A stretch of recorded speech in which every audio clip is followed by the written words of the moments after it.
Bonjour. J'ai une toute première question. Qu'est-ce qui vous a incité à devenir réalisateur? Ce qui m'a poussé à devenir réalisateur, c'est lors de l'assassinat du jeune Ibrahim Ali le 21 février 1995 par des graphistes du Front National à Marseille. Face à ce drame, bon, je me suis dit qu'il fallait que je fasse quelque chose en termes d'image pour essayer de montrer tout ce qu'il y a de positif par rapport aux minorités et que aujourd'hui, face à une politique de désinformation par rapport donc à ces populations, il est impératif qu'on utilise la technique du cinéma pour essayer de montrer autre chose que de montrer que le côté négatif et de ne pas montrer justement euh, le côté positif de ces communautés. Donc c'est ce qui m'a poussé donc à devenir réalisateur et surtout permettre aux gens de mieux se connaître et de, et de se respecter et de vivre en harmonie. Quand est-ce que vous avez écrit La Mutation? La mutation, je l'ai écrit en 1998, donc à cette époque, effectivement, donc je voulais faire ce court métrage dans lequel j'allais pouvoir mettre pas mal de choses sur le racisme, mais surtout montrer comment aujourd'hui une ville peut être gérée par des mouvements donc d'extrême droite et face à cela se poser des questions pour voir comment faire pour justement trouver d'autres alternatives. Quel est le message du film?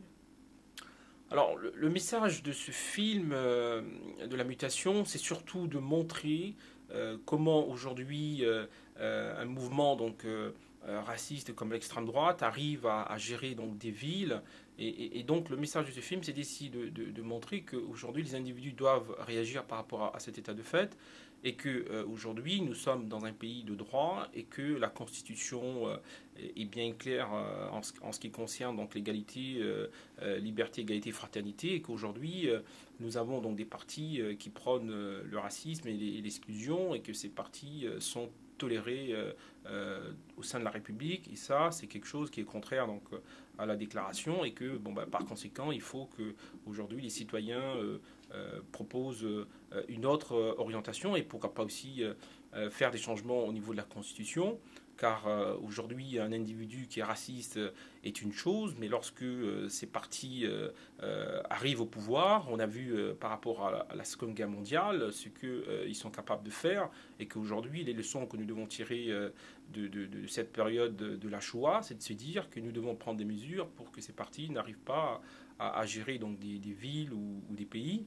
Et c'est vrai que lorsqu'on constate que dans plusieurs pays européens, ces partis arrivent en tête et même on arrive même au gouvernement, donc il faut se poser la question de ce que c'est qu'une démocratie, de ce que c'est que le respect des droits, car une démocratie ne doit pas tolérer qu'un groupe met en péril l'existence d'un autre groupe simplement pour des raisons idéologiques.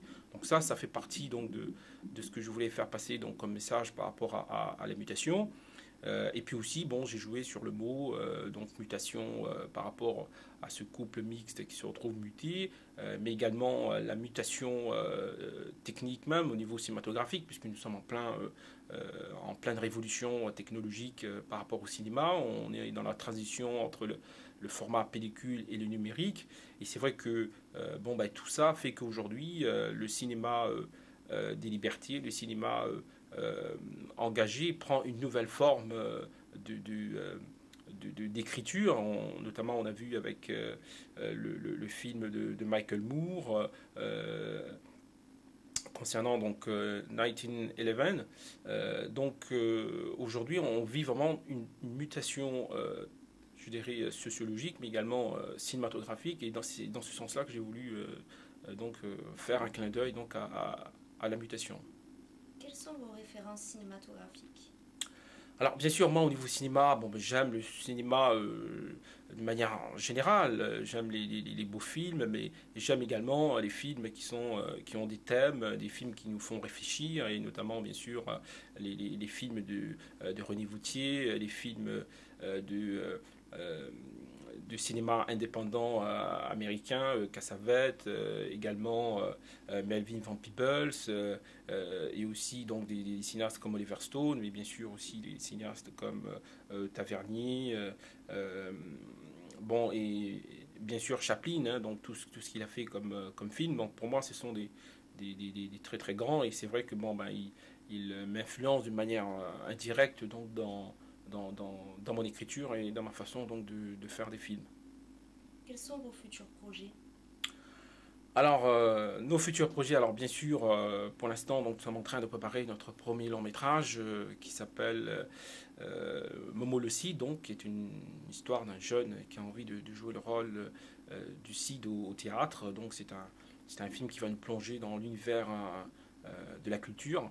Et c'est vrai que, bon, ben, nous, pour l'instant, euh, puisqu'on est quand même une structure indépendante, donc nous avons aussi pas mal de difficultés par rapport à nos projets, mais on se dit, bon, bah, il faut qu'on tienne le coup, il faut qu'on fasse des films à thème et que, bon, bah, je pense que tôt ou tard, donc, les films pourront donc avoir une impact sur le plan géré des messages et je pense que ça, c'est déjà un très très grand pas, mais et on espère qu'on pourra continuer donc à faire nos films d'une manière indépendante. Enfin, j'ai une dernière question pour vous. Comment voyez-vous l'avenir du cinéma? Alors l'avenir du cinéma est effectivement, et je pense, beaucoup plus prometteur puisque aujourd'hui avec la nouvelle technologie, avec donc le numérique, avec le système de la mondialisation de l'information par Internet, je pense qu'aujourd'hui on vit une véritable révolution technique et c'est vrai que pour les productions indépendantes, c'est une chance extraordinaire qui s'ouvre devant nous. Et c'est vrai que bon, ben, je pense qu'on pourra de plus en plus faire des films qui sont pas simplement commerciaux, mais aussi des films à thème.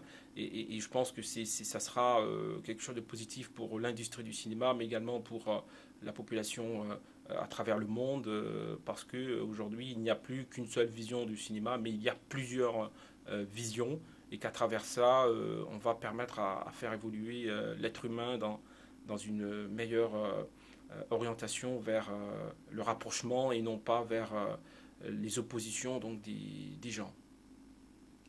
Mohamed Bakar, merci beaucoup pour cette interview et nous souhaitons une bonne continuation.